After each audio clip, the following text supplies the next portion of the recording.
So hey, what's up? It's Madeline. It's Thanksgiving. It's 12 o'clock my time, so the party's getting started here for sure. I just thought I'd start opening bottles and talking about wine and what's been going on this year, because I'm sure y'all are thinking about, or your mom asked you, what are you thankful for? And it's been a really crazy year for me, so I've had some time to think about a little bit about what I'm thankful for. And I thought I'd open some wines and talk about some crazy wines with you. And just, if you're just hanging out, trying to figure out what to do, come and have a class with me. Hey, what's up, all who've joined? I'm live on Instagram and on YouTube, so you can check it out there. This first wine, okay, I don't know if you guys seen it, but I ran a post for wines, Thanksgiving wines, on the blog, winefolly.com/blog, and I picked out this crazy wine from Tasmania, sparkling wine, and I really wanted to give that a try because I was going on notes, Jancis Robinson notes on this wine, and I want to see if our palates agree. I generally agree with Jancis. She has an amazing palate, and she's very focused on the future of where the wine world's going. And I think that's really important for people like her in her position to think, God, look at that color. It matches my shirt. Do you see this? It's kind of awesome. Wow. So, all right. So Tasmania makes wine. How many people know that Tasmania makes wine? They make wine. Okay, so here's the cool thing about Tasmania that most of us don't know. They have these patches. You can kind of find a soil quality patch information online if you start looking up Tasmanian soil or the red soils of Tasmania, that sort of a thing. And you'll find out these soils are about 20 to 50 million years old. They're actually 50 to 80, well, 35 to 50% in the main growing zone is clay. And it's clay from decomposing volcanic basalt, which is really cool. It tells me that if I'm making a sparkling wine from an area that has a lot of clay and has a lot of volcanics, there might be a possibility to have a really high level of minerality in the wine, which that to me, that's very exciting, especially when you're talking sparkling wines. You really want to have that through the two fermentations that you get and all the winemaking that goes into sparkling wine, you still want to have the gist of the region happening. So this, I'm assuming, is mostly Pinot Noir. There's a lot of Pinot there. There's Chardonnay growing there. It's champagne method, if you will. And so I will give this John's Tasmanian wine a try. And by the way, the name, this area used to be actually called, I have it right here. Come on, somebody tell me. It's Heemstark. This was a winery that's named after the guy that found Tasmania, a Dutch guy who was floating by in the 1800s and like, look, there's an island. And that's what Tasmania is named after. His last name was Tasman, and his first name was Jans. So there you go. That's the name of the wine. It comes in at $20 a bottle, so it's a really screaming deal. All right, on the nose. Sometimes when you smell for the first time, if you don't have, like what I like to do is I like to really coat the side of the glass with the wine, because sometimes you smell the inside of your glass. And this glass, I just pulled out of a box. I didn't even rinse it. So I'm likely smelling the inside of the glass in the manufacturing plant it was made in. I should actually dump this. Do I have something to dump? Yeah, I totally do. My handy dandy duck decanter will be my dump bucket for today. Woot. Okay.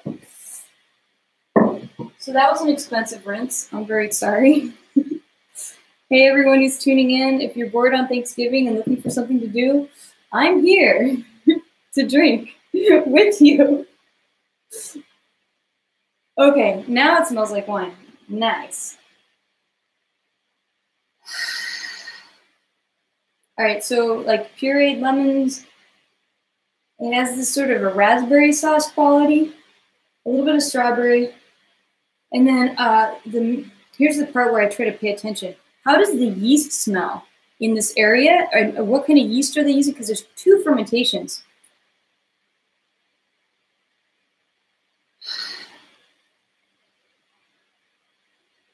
Okay, so the yeast aromas here have, they're very creamy and sweet.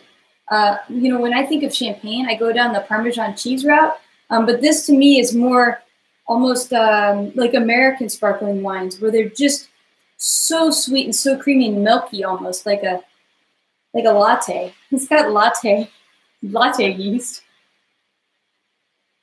or like a steamed milk. You know what I'm talking about? All right, so that's the sniff on this wine. This wine has, underneath those sweet, fruity smells, there's a lot of subtle bitter notes, and almost like minerality, but they're like slight bitter notes, which I'm excited about. It could mean there's phenolics in this wine, which make my mouth do really interesting things when I'm drinking sparkling wine. And generally, I find that a very good thing. I like wines that have a little higher complexity, but we'll see how it does. If you're just tuning in, I'm Madeline. I'm an author of a book. It's called Wine Folly, Magnum Edition. It's a super great book. It just came out this year. I'm going to talk books in a bit, so stay tuned, or come back if you want to, because there's a bunch of really great books that have come out very recently, and I want to go over some of them with you. And so if you're looking to buy gifts for people or something like that, you have some fun ideas in the back of your mind. All right. I was not really tasting, I was talking, so I'm going to shut up and taste this wine again.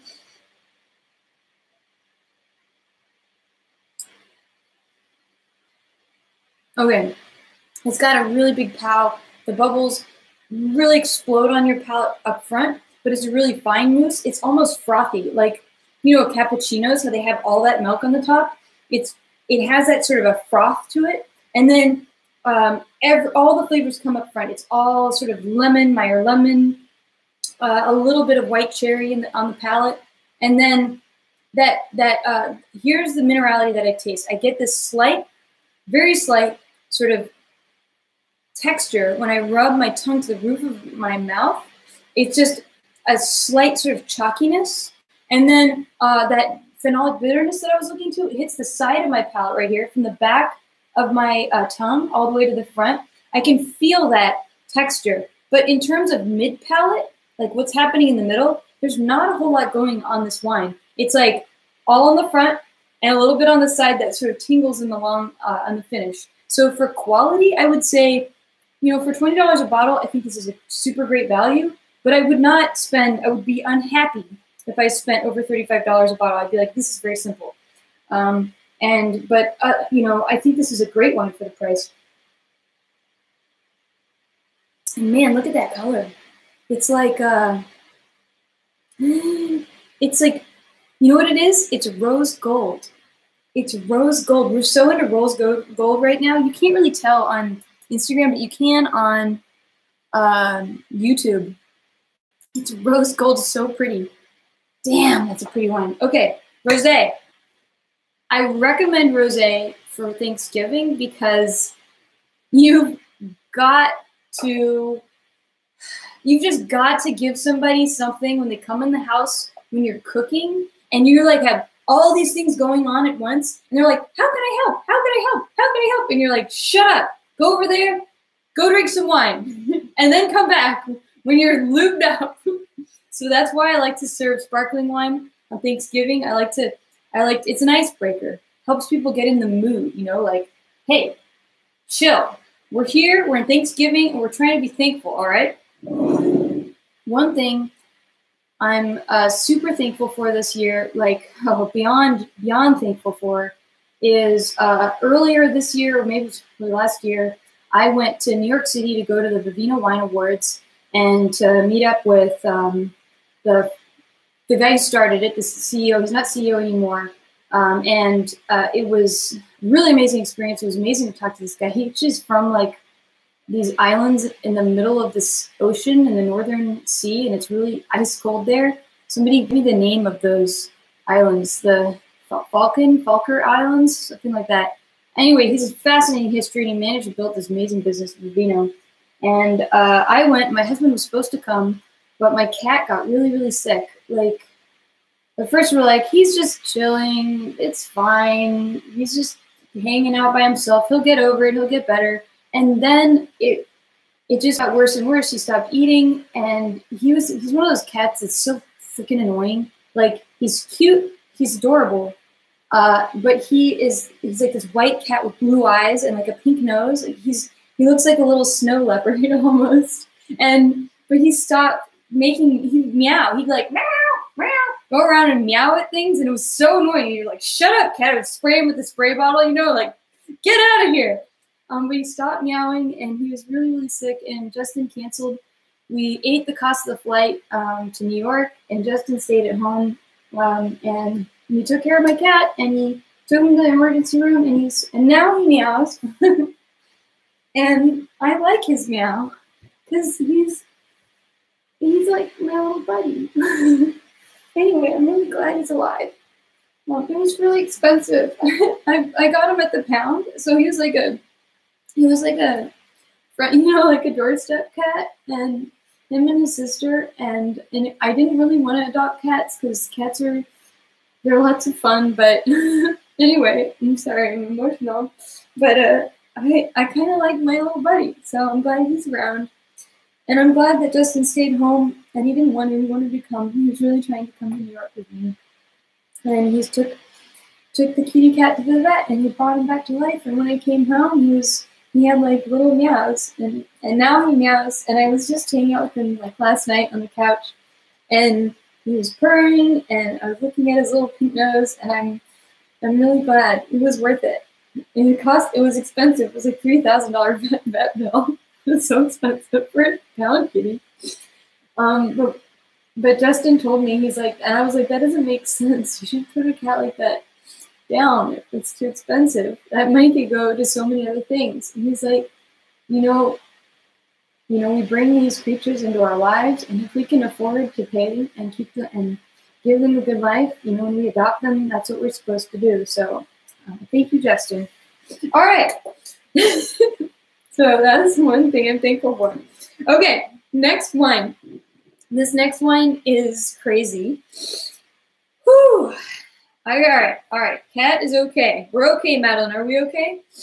Yes, I'm okay. Okay. So if you're just tuning in, I'm Madeline Puckett. I'm the author of Wine Folly. Sorry to say it again if you've been watching the whole time. I wrote this book. I'm going to talk about wine books in a little bit that are not just mine. Look at that gold. Gold. Wait, does it match? Gold. This is the year of gold, I think. Anyway, we're going to talk about wine books in a little bit. I've got some really cool books that I want to talk to you about if you're thinking about getting gifts for wine lovers, that kind of a thing. And this next wine, this dude emails me from Stonehill Winery. This is American wine. Not only is it an American wine, this is a wine from Missouri. This is not, you know, there might be 1,000 acres planted in Missouri, and 190 of those acres are tended by Stonehill Winery. This grape variety is called, here, I'm going to hold it up for YouTube first, and then you guys get it. This is called Norton. That's the grape variety, and Norton is actually a non-vitis vinifera species.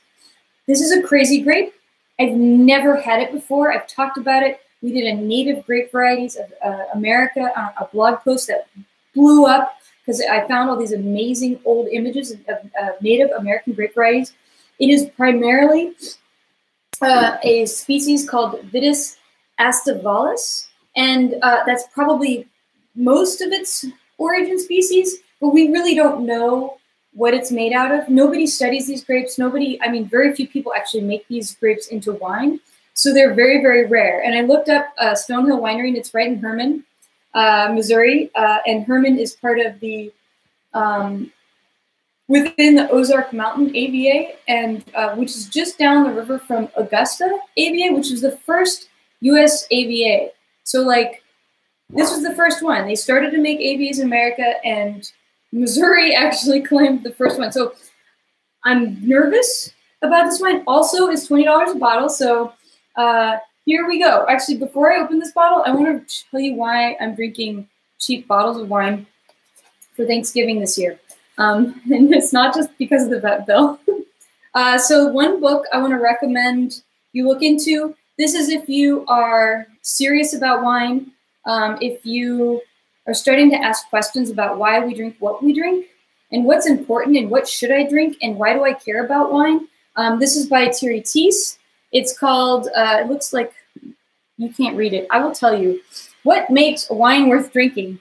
This is by Thierry Thies, is really, really well known throughout the wine community. I think he lives in Boston, and he's an East Coast guy, and he's really well known, and he's like an old dude with a big beard. All right, so imagine big bearded man. I'll try to talk in my biggest bearded voice. Okay, here's what he has to say. This is an introduction. He talks a lot about wine writing, and I love it. I have a special affection for the wines in the middle. They aren't the cheapest, and they aren't the biggest. They're just delicious, useful, and charming. Right? Right, I know. Who on that? We don't drink wine, and if we do, we certainly don't waste any mental bandwidth on how delightful or delicious it might be. That is for Nimrods. We appraise our wines. It's kind of a blood sport.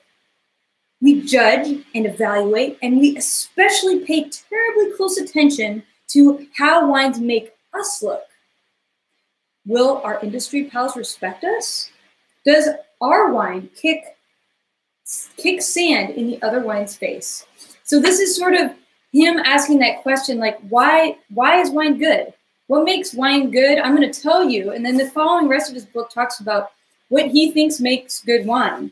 And I think when I read that, I was like, yeah, man, pay attention. Find wine that you want to drink and go through a series, and he'll talk about what his process is. And he's old, so you might respect him because of that, or you might like his wines, so you might respect him because of that. But it's worth looking into if you're serious about wine and you're seriously into wine, like if you're a somm or work in the restaurant industry and that sort of thing. So Thierry Thies, that's why I have all $20 wines. They're literally retailed for $20 each today. So Norton, let's taste this crazy bottle of wine. This is an American grape variety. I've never had it. Somebody was crazy enough to send it to me and dare for me to talk about it. So I actually have to give them a little bit of respect because I'm going to be very honest. And honest as I can be, because I like American wines, and I'm interested in where America's going because this is where I live, honestly, and Canadian too, actually, because it's close. I live in Seattle, in case you didn't know. All right, so Stonehill Winery, Stonehill, you guys can see it. You guys can see it. Norton, 2014 vintage, from a grape variety, from a species of grape that is non-traditional, non-typical, and it's very, very rare. All right, color. Boy, is this wine black. Holy smokes. It's not white. What do I have that's white? Here we go. Great, another great book, Natural History of Wine. I'll use this as my white background. This is deep, deep ruby. Like, it almost looks like Malbec. Like where it has almost a bright magenta rim, but it's a little more red than magenta, so it's a little less blue. It has so much color, and it's got some cork in it. Somebody's an asshole. Who poured this wine? I can't see through it. There is, oh wow. I poured myself slightly less than, yeah, actually about 3 ounces of wine, almost exactly. And I literally cannot see my hand through this wine at all. It is black, bleedy black. I bet the polyphenols are off the charts. Like, what the hell? What the hell? That is so much color. When I see a wine with this much color, I get very excited. It's very hard to find wines that actually produce this level of color. And it's one of those things where I'm like, more research must be done. Someone needs to get on understanding why this wine is so dark. You know, they do stuff like, there's all these people talking about how they add like concentrated grape must to add color into wine from like Concord grapes and stuff like that. Maybe they're doing that here. I don't know. What's it called? Super purple? Somebody, I'm an enologist from Brazil. Is that Pombal de Vesivio? Okay, I'm sorry. I'm reading the comments right now. Please say the name of your book, please. Oh, the name of the book. Could you say the name of the book, please? All right. Well, we're going to do a little bit of going through the comments.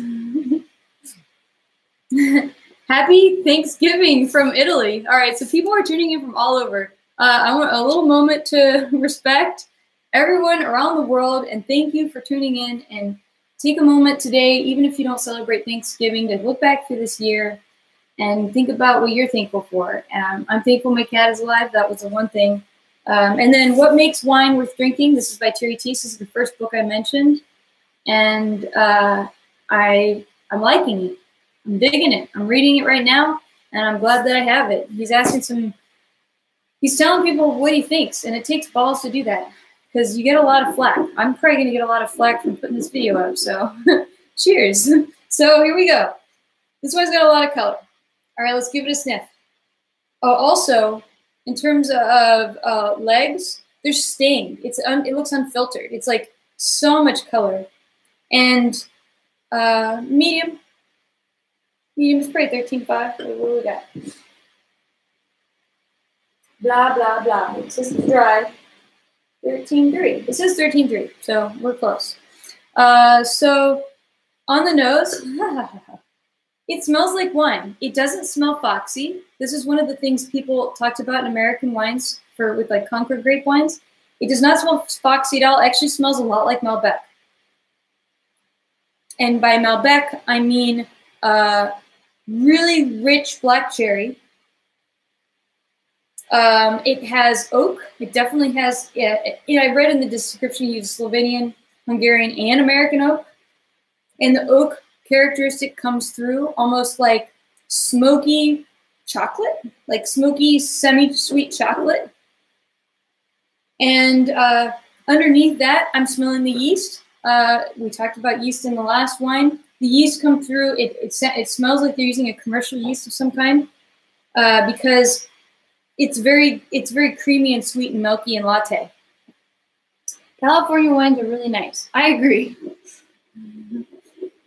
Wine, aroma, sensory experiments. Can you believe it? You are creative. Big fan. You're at OSU.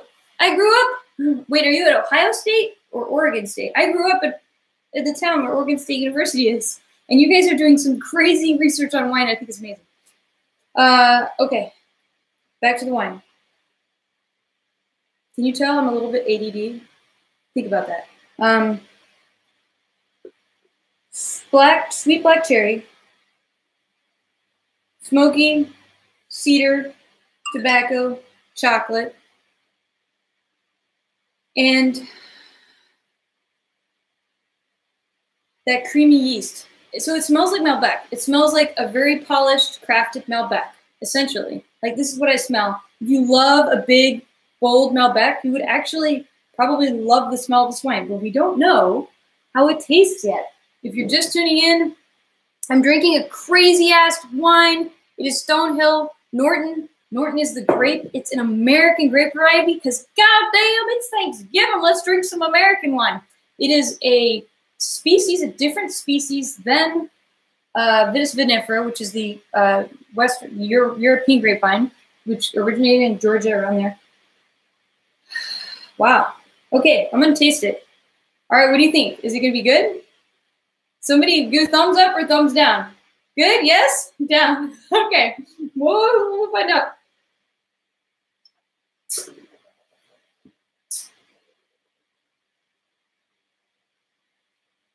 I actually don't hate this wine at all.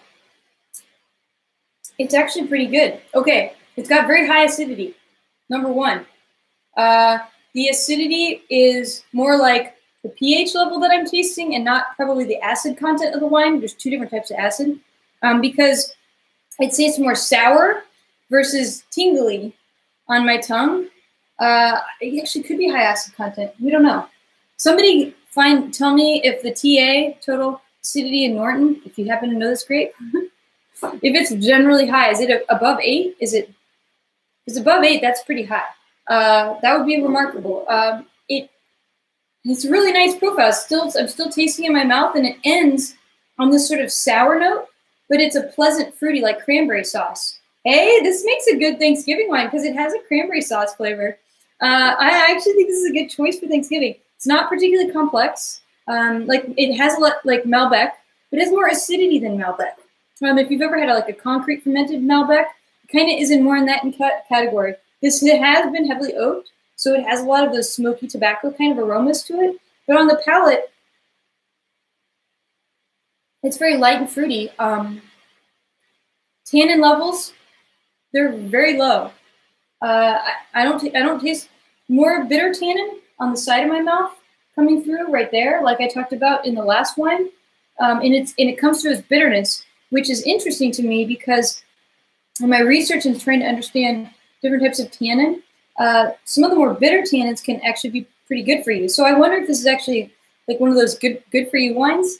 It's interesting because the alcohol is quite controlled, and we're sort of getting into more controlled alcohol level wines. We want a big bold wine, but we want to drink a lot of it, so we don't want so much alcohol. I wonder if Norton has potential in like the future of wine because of this. It has really, really high, what looks like really high polyphenols. We don't know for sure. The tannin isn't too high, so it's very easy to drink. It has really nice fruity flavors that are more cranberry tart fruit on the palate. And then overall, the total profile tastes balanced. It's simple. It's majorly oaked, which I don't think is very popular right now. But, you know, they're in Missouri, so they have a different market that they're trying to appeal to there. I would give Norton a chance. I'm really glad. Thanks for sending this in. I have been wanting to taste Norton for years and years, and it's so special to have a bottle that has some, you know, somebody was bold enough to send this to me, and yeah, the nose is like fruit. It's like almost fruit punchy now. It's opening up, and they say this wine ages, and that's what I read on their website, and I'm somewhat questionable about that. It does have the acidity to age. It could age a few years, but I imagine this wine getting super smoky tobacco over time and just being very tart in my mouth because there's not a whole lot of tannin structure, not enough to like keep me excited for years to come. So I wonder if this wine will age well. It's too bad because I've opened this bottle. I don't know. I think it would age actually a lot like some of those early Cabernets in California age. They get really tobacco-y when they get older, and then they sort of have this horehound candy, taste over time, which is interesting. So Norton, Missouri wine. Who wants to see more wine from other states of America, like Missouri, like Texas, like, hey, maybe not even from America, maybe from Mexico, from Brazil. I know we have some Brazil viewers on right now, from places that are not considered wine-growing regions. Is that something you're curious about? Let me know. I'm here. Not now. It'll filter inappropriate messages on YouTube. I said, do not filter. I'll take your inappropriate messages. Why not? I'm going to cry about them later, though. All right? So here we go. Wine number 3. This wine, Pombal de Vesuvio. This is from Quinta do Vesuvio in Portugal. This is a Portugal dry red wine. And I'm so excited to try this wine because, by God, Portugal has some of the most interesting grape varieties in the world. And they've always been making port with this. It's a port region. And these guys are, this is the Symington family, I believe. And yes, it is. And they are making dry wine.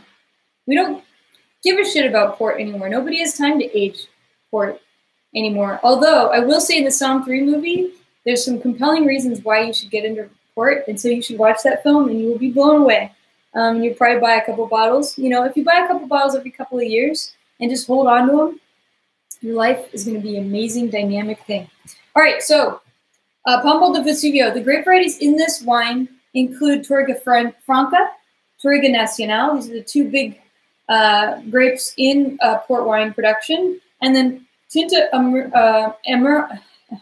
I think it's Tinta Amarella. I think that's how you say it. It ranges from about $20 to $28 a bottle. I found a bunch for $20 a bottle, so it's a great value. And this is the 2015 vintage, which was very dry. That's always trouble in Portuguese when you have a perfect vintage in France. You might be struggling on the Iberian Peninsula. I usually when I find out it's a perfect vintage in France, I'm always like, oh, what happened in Italy? What happened in the Iberian Peninsula? Because it's usually very dry in that area. So we're going to see, and they don't irrigate in the Douro Valley. After the grapes have been after they've been planted and have maybe lived through their first 3 years of life, it's actually legal to irrigate. So you could say these wines might have the most terroir potential. People are really looking to dry farming as a way to sort of truly communicate the area's like reality.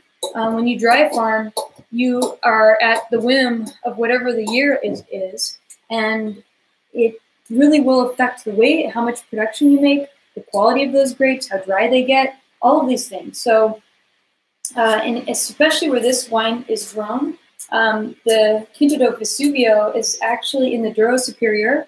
It's actually a few, very, very close to another indie winemaker called Quevedo Port Wines. I think he makes some dry wines too. Really cool dude trying to change what's happening in the Douro Superior. Everybody talks about Cimacorgo being the place in Portugal where we find the best wines. But the Douro Superior is very dry. It's very, very rugged landscape. And they are much more old school there. So the greatest amount of like growth potential is probably in the Douro Superior right now. So if you're interested in Portuguese grape varieties, I love you.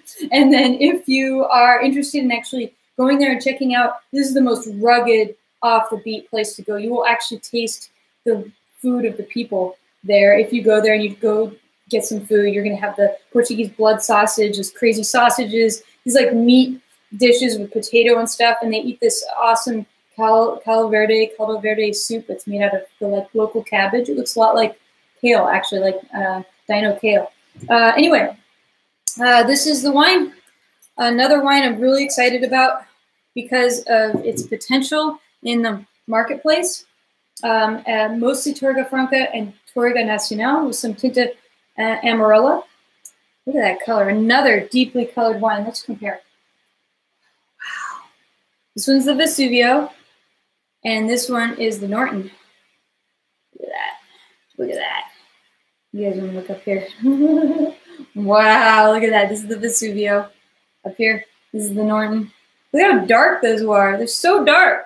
They're so dark. Oh my God. Okay, so color-wise, it looks shockingly similar to the Norton. Deep ruby color. It has a little bit more turbidity, so it's a little bit more hazy. If you want to talk, you know, what Psalms talk, they say turbid. You can say hazy. That's cool. Whatever you want to say, cloudy, that's fine too. It's a little bit, it's got a little bit more haze in it. Let's see, we got, go up to the newest comment. Hey, what's up? If you're just tuning in, I'm drinking the Quinta do Vesuvio, which is a dry Portuguese wine. My name is Madeline. I'm a wine expert. I wrote a book called Wine Folly. I'm talking wine books today. I just read a passage from What Makes Wine Worth Drinking. It just came out this year. It's by Thierry Thies. And I think if you're in the industry, you should check this thing out. It's worth investigating if you want to try to define what is great wine for yourself. And we're going through this phase right now, I've noticed, where there's a change. There's a sea change happening in the wine industry, and I can see it happening everywhere. We are getting more into these natural wines. And they're not even necessarily biodynamic wines, but the producer will be doing something like beyond organic, essentially. And they're drinking like fresh Nouveau style wines. They just had a Pet Nat Nouveau made with 100% Gamay from Vancouver, British Columbia. And I was sitting in a bar drinking this, eating some dumplings and going like, the wine world is changing. You know, if I'm sitting there doing that, you can imagine what's happening in these other regions. We're starting to eat more international foods and trying to find wines that pair with those foods. And so the wine world is changing. Of course, you can still find delicious bold red wines like this Quinta do Vesuvio wine, Pombal de Vesuvio, which I'm about to taste. Oh man, this is different. Is that Brett? This smells like a farm. It smells like I just walked in to a barn and it has this like old barn smell to it. Like they've been scooping out the manure for a while. Whoa, it's so funky. I'm thinking this is a wine you want to decant. I recommend 2 hours of decanting. Holy smokes. It's making me laugh. I kind of like it. You know when you smell, okay, So you go to the gym and you take off your gym clothes and you go home. And then you're about to do laundry and you've got those gym clothes and you kind of go, oh, and then you're like, maybe it's just me. I like the smell of a little bit of funk sometimes. So this this has got the funk. This smells like it's got a little bit of Brett in the winery, likely, because it has a lot of those characteristics that I associate with Brettanomyces. Although I don't know if that's true or not. It's my what my nose is telling me right now. Underneath the Brett, deep, like blackberry sauce, blueberries, really, really rich but refined flavors, almost like blackberry sauce served in like a cold granite capsule. It has this cold granite quality to it, which is really compelling, and it smells so, so good. This is a good smelling wine. Okay, so if you decant a little while, it's already starting to burn off, you get these deep fruit flavors, which are just unbelievable. A little bit of, I want to say almost like a little bit of white pepper. Like there's a peppery note to it.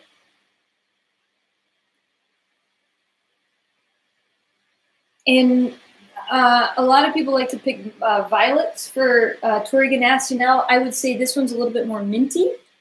And it smells very polished and clean. It's not too intense. Like it's not burning my nose, which I'm always worried about with Portuguese wines. Some of them are so big. This one says alcohol level is 13.5. So there we go. Another medium. Let's see how it compares to this guy again. Medium versus medium. Yeah, actually, it's about the same. There you go. It smells so much different, though. Wow, what a crazy different smelling wine. Very complex on the nose. Like I told you blackberry, I told you blueberry, I told you granite. I talked about Brett and barn. Mint, a little minty. When I talk about what is a complex wine, this is what I'm looking for. A wine where I can't even stop naming flavors, where there's so much going on in it. Can you please briefly explain Brett? That's a great question. Brettanomyces is a wild yeast, and it comes in the fermentation. If you have sort of a wild fermentation or a winery that has Brett in it already, it's very easy. It doesn't take too much of it to affect the entire batch of wine, essentially, the entire cuvee. And it puts off really stinky aromas. It's a very productive yeast. It dies off early on in the process and eventually switches over to Saccharomyces cerevisiae, which finishes the alcohol fermentation. But if you get it in early, it happens, and then boom, you got a Bretty wine. Very common, and it used to be extremely common in the Rhone Valley. You always have a lot of wines, a lot of Brett there. They're working on, so like Châteauneuf de Pape I smell a lot of Brett and Châteauneuf de Pape wines in southern France. I've had some Fougères, which is another region in Languedoc that's got a fair amount of Brett in it. And it's one of those things where you either love it or hate it. I am very open as a wine drinker. I like to try everything and find the best in everything. So I like it. But for someone who's looking for a really clean, polished wine, it can be very offensive because it has these farmyard, barnyard type of aromas. But at very small amounts, it can come across more like Band-Aid as an aromatic quality. Some people call it a wine fault, but that, again, is an opinion. You can actually, a lot of beer makers will add Brett into their beer fermentation because they like that funky smell. So there you go. A little primer on Brett. I think we have more information on the website on winefolly.com/blog. If you just search Brettanomyces, or Brett is easier, B-R-E-T-T, you can find out more. All right, let's give this guy a taste.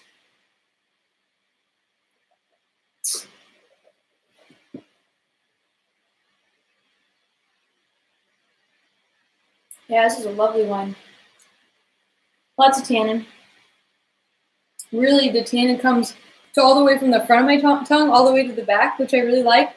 And then as far as bitterness on the side of my palate, not so much. It's more astringent in the tannin quality. This wine will stain my teeth. This is a tooth stainer right here for sure. There's a lot going on with it. It's one of those wines you want to drink. You don't even need anything to drink with it, although you could. It feels more high alcohol than the Norton wine. It has a long presence in the finish, which I like. And the acidity is not as high as the Norton wine was, not by any means. It's more sparkly in its acidity. I'd say it's medium-low acidity.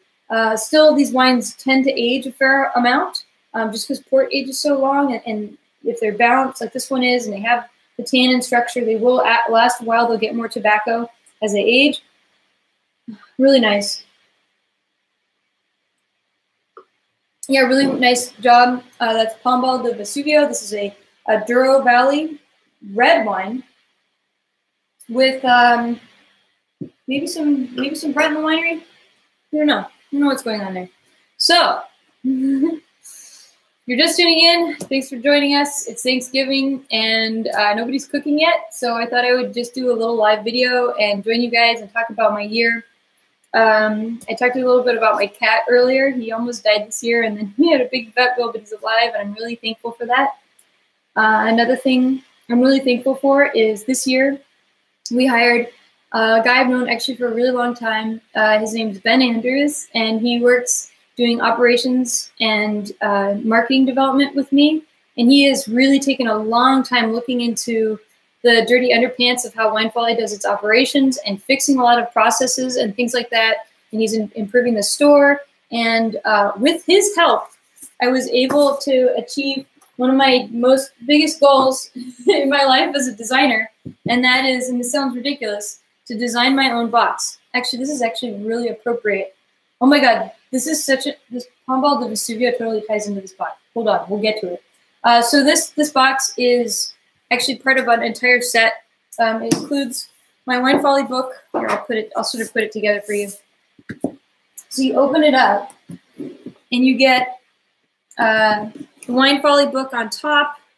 Sorry, it's not fitting in there right now because I got something popping out. You get a wine glass. I have one of this wine glass right here. Actually, there's one that goes in there. So imagine that empty. So then you get the wine glass in there. Whoa! And then on the other side, it's basically a really great wine gift box that I built. I made this really cool polishing cloth for it, and I wouldn't have been able to do this stuff without Ben. He spent so much time communicating to different manufacturers, getting us samples of everything, making sure that we took every single step we needed to take. Like, we had maybe 10 different openers we were looking at. And he's like, Madeline, I know you think you know about openers, but we're going to get every single one of them, and you're going to open a bunch of bottles until we know which one is the best one. And that's how we came across this one, which we're very happy with. This is the Coutal wine opener. Really great French design opener. And then the last thing in this box is this really cool tasting journal. People have been asking me for tasting journal for years, and I spent a couple of days with the front design, and I was able to get sort of an imprint. You can kind of see at the angle. It's so cool. But I designed this, and I designed the inside. It has like these little spots for notes. You can write your tasting notes like we were just tasting. You write your notes in here. And it's a really, really great journal, and it's got a little intro like how to taste wine in the front. And I've always wanted to make something like this, and I've never had this sort of like perseverance that Ben has. Like, he perseveres. Like, he's relentless. He's like a bulldog. And hiring him this year felt like a huge risk, but it was worth it. And thank you, Ben, for joining the team. Really have enjoyed working with you. You've made me excited about work again. You know, when you work alone, you kind of get in this funk where you'll know what I'm talking about. And you get into this funk where you just don't believe in what you're doing because nobody's agreeing with you, being like, yeah, let's do this. Like, let's do this. And Ben really brought life into the projects we were trying to make and that sort of thing. And I've really enjoyed having him around. Anyway, the box was this really cool project that we decided to design for it. Really big effort. And if you see this sort of design in the back, it's a topographic map, actually of the Douro Superior, which is funny because I just drank wine from the Douro Superior. And in fact, what's even more funny is Quevedo port wines, which I was just talking about, is right here, which means the wine that we were drinking is from right here because it was just down. It's like, so we just tasted a wine from right there on the box. So that's totally crazy. I didn't even realize that was going to happen. Anyway, if you're just tuning in, happy Thanksgiving. It's Madeline. I'm tasting some wine. I want to talk books now. So this year, crazy books. Earlier I talked about what makes wine worth drinking.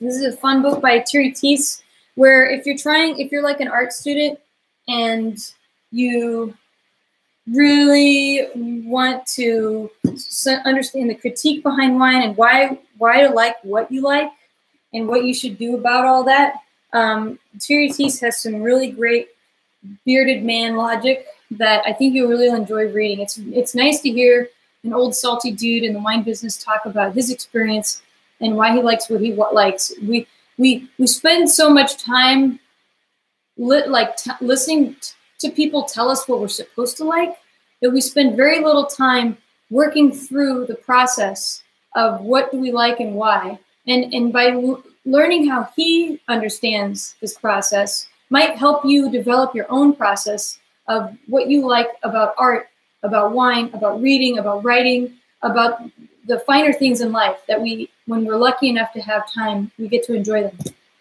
All right, let's talk books. What year were you drinking? That was the 2015 vintage from Pombal. This first book I want to talk about,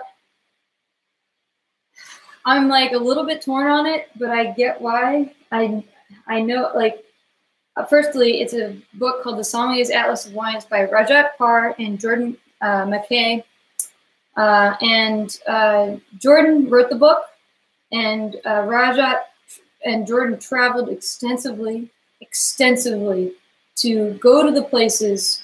Rajat is a sommelier. He's an amazing sommelier. He's one of the best tasters probably in the world. It's just incredibly, he knows each region so well because he goes there and he tastes those wines and he just is super familiar with them. And he's kind of a delightful man to be around because he's a chill motherfucker, you know? So this book is really interesting because this is basically a guide for those who are sommelier of what are the wines that are leading the way for somm drinking, for the future of the restaurant world and that whole thing. Like, what are wines with terroir? And they spend, I can tell you, actually show you how much they spend talking about terroir in the book.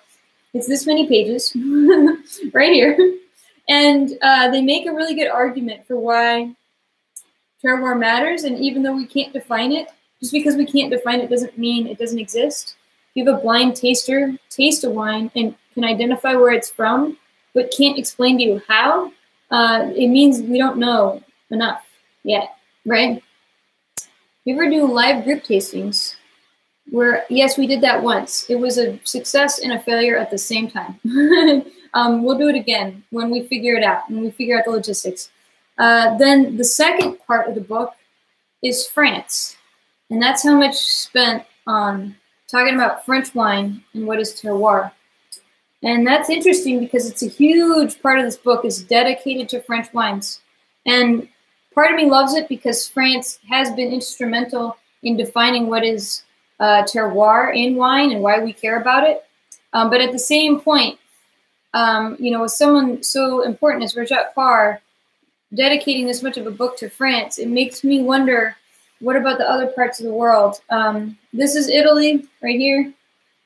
This is Austria and Germany, which certainly has some amazing terroir. And then the last section is on Spain. And that's the end of the book. Now, you are going to find out about some amazing producers and some amazing wines in this book, which you should taste. You should find and you should taste these wines because they will teach you something about art in wine and terroir in wine. And I think that it's it's one of those things where I don't know how I feel. Like on the one hand, I agree. These people, these producers in France and in Italy and in Austria and Germany and in Spain are really pushing forward what is terroir in wine. They're pushing that forward. They're asking that question, and they have the wherewithal and the experience as a region to ask that question and to know what to do, because they've had hundreds of years of winemaking to go behind them to make wine. But at the same point, this doesn't mean that other regions don't have terroir and don't have their own style of wine, which can be special and interesting and good. So part of me loves this book. If I would recommend this book actually for winemakers in new wine world regions to learn what it is about these other producers that are making terroir and why does it matter. Because if you're making wine in a new region, you need to pay attention to that region differently. You need to slow down and pay attention to how the weather patterns are affecting the vines and growing. And you're going to do different things. You can't copy another region. Each region has its own unique set of conditions which you're working with. So this book really covers terroir and wines to try that are worth exploring. And if you're interested in this topic, in the sort of the highest level of terroir in wine, this is one of those books you should probably own. All right, next book. Next thing I'm thankful for. So earlier this year, I got a phone call from Jason Wise. And Jason Wise is one of those people where if you first talk to him, you almost feel like, what are you trying to sell me, buddy? But then when you realize it's his personality and that's who he is, he's just very excited and motivated and really, really trying hard to make a difference in whatever world he's working in, because he does documentaries about a bunch of different stuff. But he did do the Psalm series. He did Psalm Into the Bottle, and now he has this third film out called Psalm 3. And he called me earlier this year, and he asked me to come down and help narrate the story of wine. It was more like a conversation back and forth, and we created this narration that went over the third film, which is going to be out November 30th on iTunes and other digital download places. And so you can watch Psalm 3. Highly recommend it. I've seen it 6 times, and that's enough times to finally remove yourself from the equation. Because like you're always like, if you see yourself in like a video or anything like that, you're like, oh my God, there I am. What am I doing with my hands? Ooh. So after 6 times, I was finally able to see the film more objectively and remove myself from the equation. And I've got to say, it's a great movie. It's really deep. It's a deep dive. So if you're just getting into wine, watch Psalm 1 and 2 first. And then next book I want to recommend, it's older than, I think it came out 2016 or 2017. Let's find out. I think it's got it on the back. First edition, published 2015. Okay, so it's been out for a few years. This is a great book. It is independently published by Lonely Planet. It's not by wine people. It is an adventure guide to wine. This is where, if you want to travel the world, the wine world, this is a great book to have just to be like, where should I go? What should I do there? What's worth checking out? What's fun there? Why might I be interested in going there? And it's not by wine people. It's by Lonely Planet, which are a great brand. And honestly, it says 52 perfect weekends. So they basically have 52 different regions where you can explore. And for someone who's just getting into wine, highly recommend this book, especially if you're interested in travel. This is a great way to explore wine, is to travel. It's literally the best way. So I like wine trails. Next thing is, if you're a geek, give me a thumbs up if you recognize Noble Rot. This is a magazine, like a print edition. And I first saw this, Verve Wine Shop opened in San Francisco this year. And Dustin was stocking Noble Rot, which I thought was really freaking awesome. This book, this little mag, actually makes wine feel more fun. Wine is always a stuffy. They talk about some really deep topics in here, but it's fun and it's silly and there's little pictures in it, and you want to be part in it. And there's a lot of writers in New York in it, and I think it's out of the UK that they do Noble Rot. Yes, London, and it's actually a place you can go. You can go to Noble Rot, and then they print this little thing. It's hard to get. It's really esoteric. So for your esoteric wine lover, I'd recommend Noble Rat. Lastly, but certainly not leastly, another independent book, which this guy, Simon J. Wolfe, is a UK writer, and he got interested in what the heck is going on with orange wine. And he put out a Kickstarter to fund putting this book together and actually printing it, and managed to put it together, managed to get US distribution through a distributor, Interlink Books. But this is an independently made book because he got turned down by 13 different publishers who were like, you know what? This doesn't have a marketplace. Nobody gives a shit about orange wine. He's like, well, I give a shit, and there's a lot of people like me. And what I love about this book and what Simon does so well is he is passionate about orange wine, and you read the passion in these pages. And he goes and he has different producer profiles, and he tells the story of orange wine. There's this great, look at this picture of this dude. What is he doing? That's grapes down there on the bottom. Like that, they just sit like that in there. Isn't that crazy? They're buried under the ground.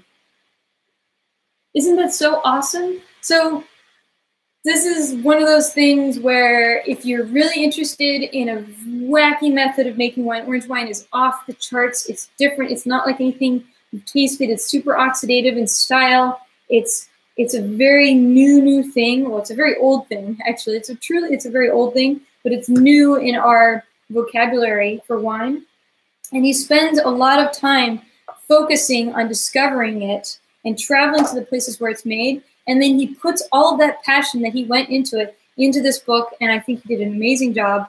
And I'm really happy to see this printed, and it's got these cute little illustrated maps in there. Isn't that awesome? So I really like it. It's for someone, again, more of a geek, because not a whole lot of people drink orange wine, but it's certainly a lovely book, and I definitely recommend it. So then, lastly but not leastly, because I'm shameless, I'm going to recommend you pick up a copy, if you haven't already, of, how did I destroy my book already? Of the Wine Folly book.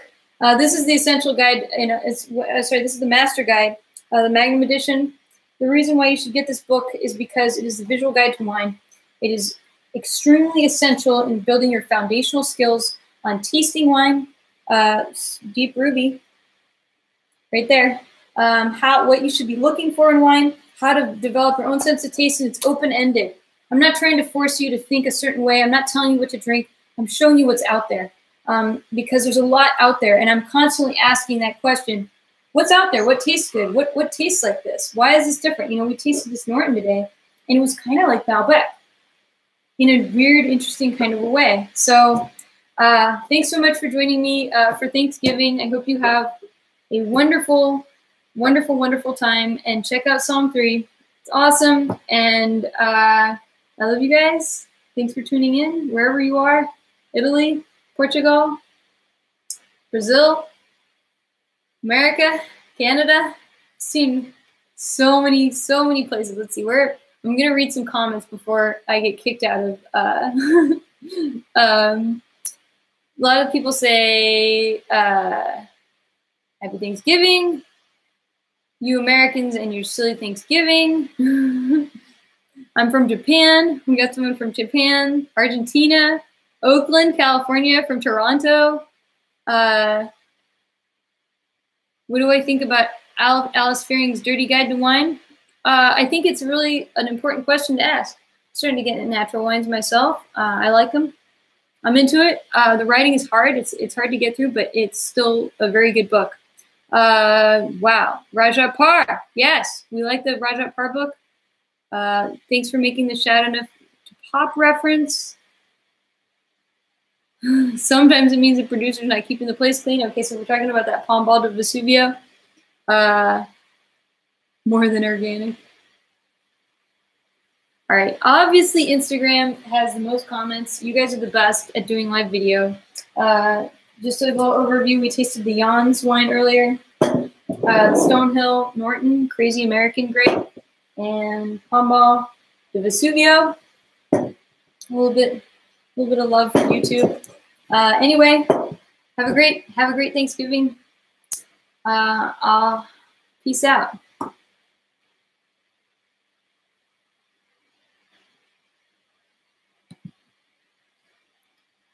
Yes.